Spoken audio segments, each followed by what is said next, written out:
छटवल कह के आए हैं और इनके दोनों जने के देखो। अरे हमार दीदी यही मारा तो कही था लड़कन खातिर ना झगड़ा करो। अब देखो हमरे दोनों जने झगड़ा कर लेंगे, झटवल हो गए और वहां से भाग के आए ये दोनों जने गोली गुच्ची खेलत बाटे। देखियो यही के नाते हम कही थन की समझदारी के परिचय दियो, लड़कन खातिर झगड़ा ना करो, छोट छोट बाती खातिर ना लड़ो। अरे बड़की दीदी का बताई राम दे हमरे सोचन नहीं हो रहा थे, बहुत बड़ी गलती हो गई हमसे। भागो हम ऐसा जनबे नहीं किए रहन दीदी, हमसे बहुत बड़ी गलती हो गई आज। अब यह देखो ले हाल। हे भैया बहनी बाबू लड़कन के टाइम झगड़ा ना करो, लड़के अगर झगड़ा करे तो उन्हें समझाए बुझाए के अंते कह दियो और लड़के खातिर मार पीट कब्बो नहीं करे चाहिए, ठीक है। छोट छोट बात कब्बो बहुत बड़ी हो जाते और लड़के फिर एक हो जाते हैं। हाँ बड़की दीदी बिल्कुल सही कही, बहुत सही कही बड़की दीदी। अब तो हम ऐसा कब्बो ना करबे, बहुत बड़ी गलती हमसे भई, अब हमें माफ करो झिनका बहनी।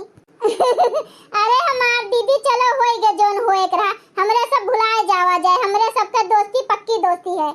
अरे ललका झिनका लड़के झगड़ा कई के एक होई सकत है, तोहरे सब बड़ा होई के एक नहीं होई सकती, तोहरे सब एक